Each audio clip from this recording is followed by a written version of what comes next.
Anthony D'Alessandro is projecting a fall off something like the Marvels. It's a war of the clowns, and Joker ain't going to win. Who in the hell saw this coming?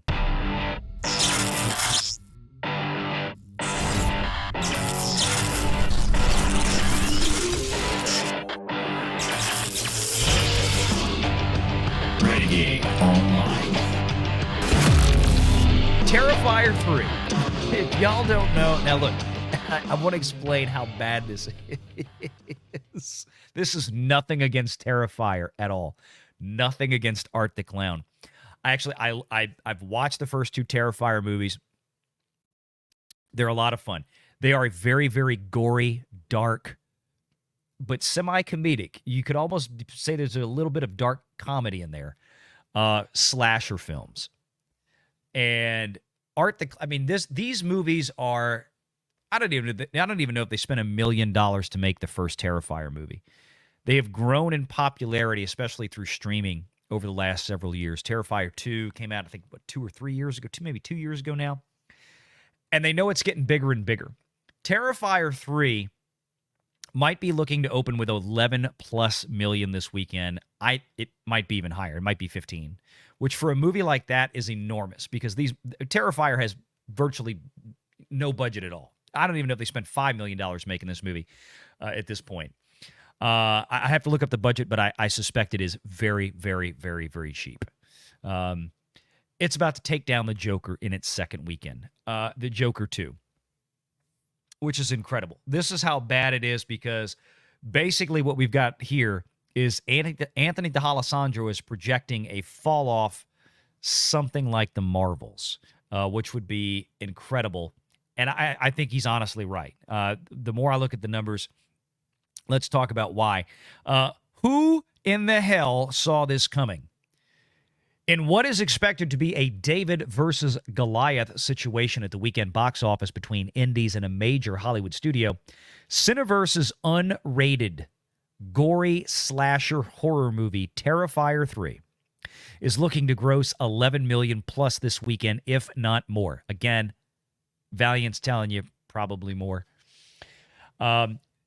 Completely pushing Warner Brothers' bomb Joker 2 out of the top spot. Here's the penciling of it all. Disney Marvel's fanboy rejection of the Marvels free fell 78% in its second weekend. It was one of the biggest second weekend drops of any Marvel movie ever, if not maybe the most. A lackluster, it was the biggest drop for an MCU title after a lackluster $46 million opening.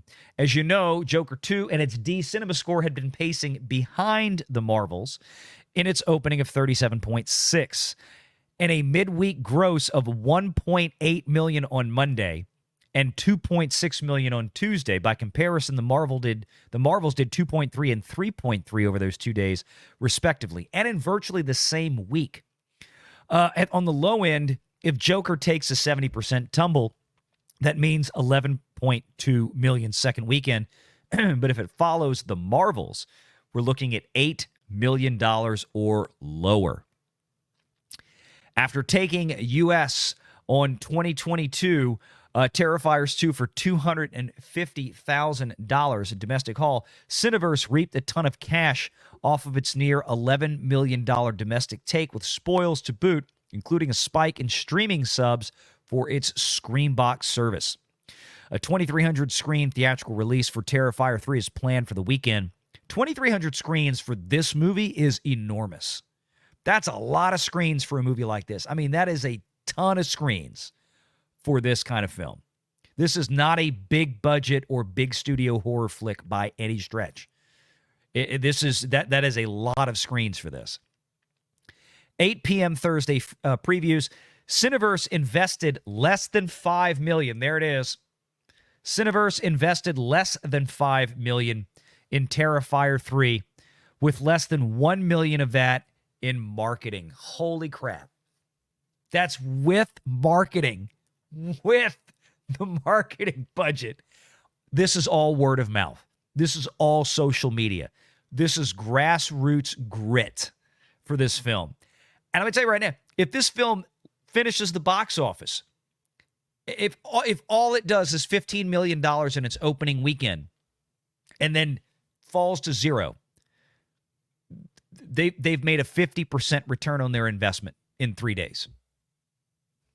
They will have made about $7.5 million on that versus the 5 they put in.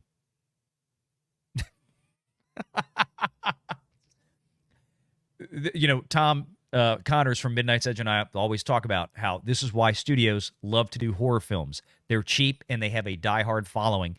You don't need to cross a high threshold to make some really good profit on these movies. It only marketed the movie to its Cineverse universe on streaming services, podcasts, and bloody disgusting. We're already hearing about sellouts for shows Thursday into Friday. The question is whether the marketing spend is enough to keep the word of mouth going and bring in more bodies. Iconic Events is handling the distribution of Terrifier 3. I'm going to tell you what I think is going to happen here. And Joker's going to get routed. I think Joker's going to get absolutely embarrassed this weekend. I think what's going to happen here is that Terrifier 3 is going to be a crowd pleaser for its crowd. It's a very limited crowd, obviously, compared to what you hope for a movie like Joker. But it does have its crowd. And that crowd tends to be very enthusiastic when they're pleased with a movie like this. And they're going to tell all their friends. They're going to go back and see it again, especially when we're 3 weeks leading up to Halloween. You better believe that this movie between now and Halloween is going to hang in there. Going to hang in there good. Okay? And I want to see what really happens this weekend. I don't think this thing is going to have much of any. I've got to look at the charts as we get closer to the weekend. I don't know if this is going to have any international distribution, but here's the deal. The streaming business that this will do, because right now the first 2 Terrifier films, you can go out there. I think they're on Amazon. One of them's on Amazon Prime. One of them's on Netflix. Let me tell you what, they're getting good play right now. And that studio is making probably a small fortune by comparison off of the streaming rights that they have licensed out on these films. Because the third one's about to hit theaters, everybody right now is going back looking for the first 2. You've either got to buy it or you got to stream it. So I love these kind of stories. I think these are great. And I think Terrifier 3 this weekend is going to put Joker to shame. It's a war of the clowns. And Joker ain't going to win. Make sure you're subscribed to Valiant Renegade and join us every Sunday at 6 p.m. Eastern for the live show.